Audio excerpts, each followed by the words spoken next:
Hi, Sharon here. Today I'm making a tag with a window using some laminate sheet and a page from a digital download by Line Dot Arrow, Natalie. She's actually made some booklets in a similar way, but today I'm just doing a tag. I'll show you the size I'm doing. I'm going to be doing a 3x6, so I've chosen this paper from one of her kits, her floral leaves kit. So I was inspired by her to do this, and I thought it'd be a good idea. I'm in the middle of making a journal using a Janie B kit, My Story, which I'll be doing a flip through later this week. Now I'm making it 3 inches by 6 inches, so there. Now, one of the other things, I've either got a Gemini to cut it out with, or I've got a, whoops, haven't done the backing, a little sidekick. Now, my Gemini makes an absolute racket, and the sidekick cranks away and takes ages.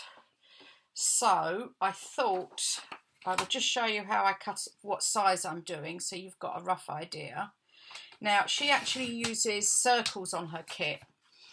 I tried my circle die, but unfortunately it was too close to the edges, and I was worried that it would, like, the edges would split. So it goes like this, and you cut a square out. I will be cutting a square out there. But when I did the circle die, it was sort of that close. It was quite a large circle, and I wasn't keen on it. So I've gone with the square. So I've got a bit of margin all the way round. As I say, I won't cut this one out because my machines make such a racket. So I've done one already with a backing paper and the die cut out already, that for this journal I'm making called My Story. Now, you then get a piece of laminate paper. Now you can, Natalie uses the matte side. I quite like the shiny side, and put it down like this. So you're putting it like this, get it roughly all the way round, big scissors, cut a square. Now, she's also used tacky glue and 3-in-1 block. We use block, I use block from Craftelia. I'm going to put it down with a bit of tacky glue around the very edge. Unfortunately, I've not got anything with a very, very, very fine nozzle. But I've made one already, and I found this does, well, I made a prototype, and this does work. If you're very careful about squidging the glue down. I'll get myself a tissue, I forgot. If you squidge the glue down outwards, and I found it does stick. I was a bit worried it wasn't going to stick down. It goes like that, and then goes on there. Now, what I have got here, these I found this week at a local Chinese shop over here. I just bought sort of the neutral colour ones, but they do all kinds of colours, and they're like little, tiny little paper flowers and leaves. And they're ideal for this. I'm actually going to go back this week and get some of the other coloured flowers ones. But what I thought was I could put in, this is kind of like a yellow. They're actually used for nail art. My daughter found them because she does nails. And I thought, oh, these would be good for this kind of thing. It does go a bit bulky, but once you've got the glue on, it squidges down.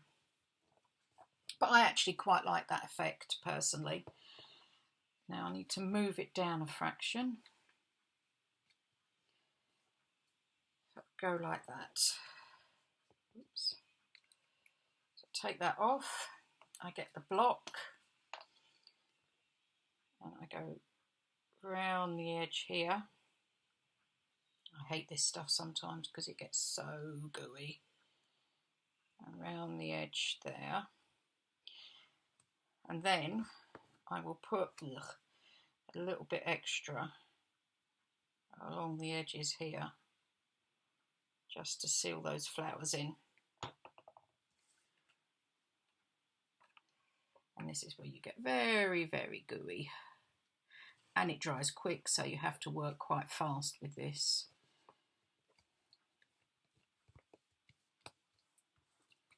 Oops, as you can see, I've gone over a bit there. Get that, push it down.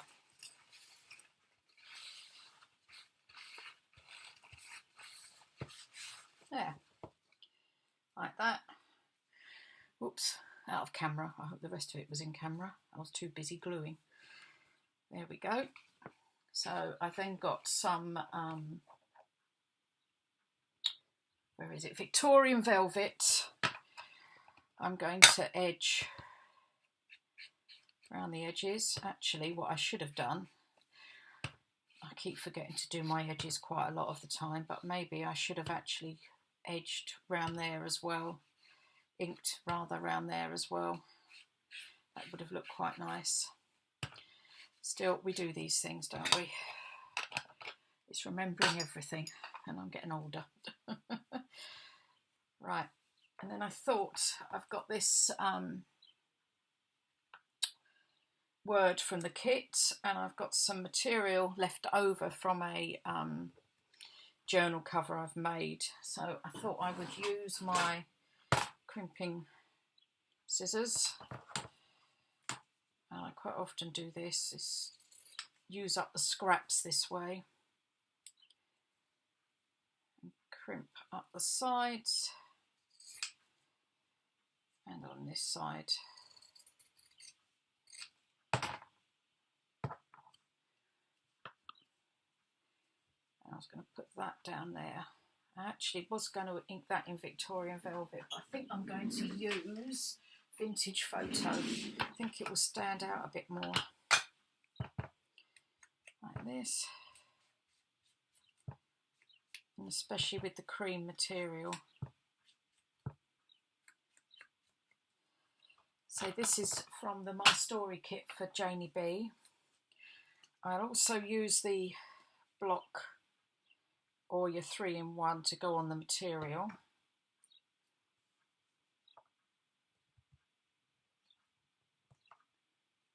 Like that. And then I'll put a bit more on the back here. I don't usually go all over in case it seeps through. And then I'll put that on there. Like that, and keeping it quite simple. Then I've got this lace that I've got left over again from a journal cover. So I thought, just to make a tag at the top, I'd cut a piece off roughly there and then staple it into the top up here using my mini stapler,